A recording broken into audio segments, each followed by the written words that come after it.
இப்போ ஏன் பேசுறீங்கன்னா என் மேல ஒரு வழக்கம் போட்டதுனால ஒரு கவனத்தை எடுத்து நானும் ஒரு ஆள். இது ஒரு நோய் சமூகத்துல, இது ஒரு நோய். சீமானை திட்டுவது, சீமானை பத்தி பேசினா 4 பேர் கவனிக்கிறான், 4 பேர் பேசுறான். இப்போ பல பேருக்கு படியில் இருக்கிற மகராசன் அவனை சிவனை ஓதுறானே இல்லையோ சீமானை ஓதிட்டு நமச்சிவாய வாழ்கன்னு சொல்றானே இல்லையோ சீமான் நாசமா போறது கூட்டம்.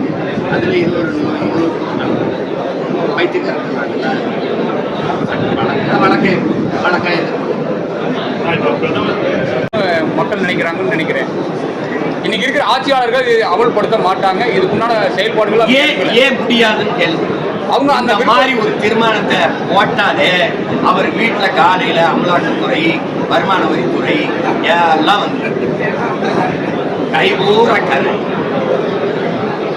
இதுல இப்படியே காலங்காலமா பயந்துட்டே இருந்தா யாருடைய இன்கம் டாக்ஸ் இடி ஐடி எல்லாம் போட முடியாது. ஏன்னா இல்லை பங்காளி வடிவேல் சொல்ற மாதிரி நீ ஒளிஞ்சு முடியாதுன்னு. எங்க தாத்தே ஒருத்தன் படிக்காத மேல இருந்தால காமராஜ் அவன் இருக்கும்போது இந்த மாதிரி வேலையை காட்டியிருப்பீங்களா? நாம் தமிழர் கட்சி ஆரம்பிச்சு பல ஆண்டு காலம் ஆகி போச்சு. இனி ஆட்சி அதிகாரங்கிற ஒரு இடத்துக்கு நீ வந்து சேரவே இல்லை. அது காரணம் வந்து என்னவா நினைக்கிறீங்க? மக்களுக்கு இனி புரிந்து கொள்ளக்கூடிய தன்மை குறைவாக இருக்கிறீங்களா? ஏற்பட்ட அவமானமாவோ இழிவாவோ ரொம்ப இழிவா இருக்கு. எப்படி எடுத்துக்கிறதே இதை கூட தாங்கி முடியாத ஒரு தலைமை எப்படி உயர்ந்த ஏச்சு பேச்சு அவமானம் கேவலம் ஏளனம் எல்லாமே தாங்க முடியாத மனப்பக்குவத்துல தான் இந்த நாட்டின் முதன்மை தலைவர் நீங்க இருக்கிறீங்களா?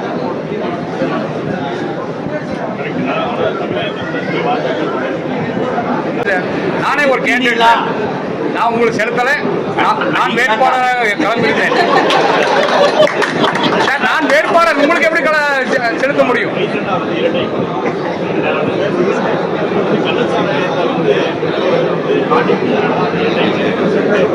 போராட்டம்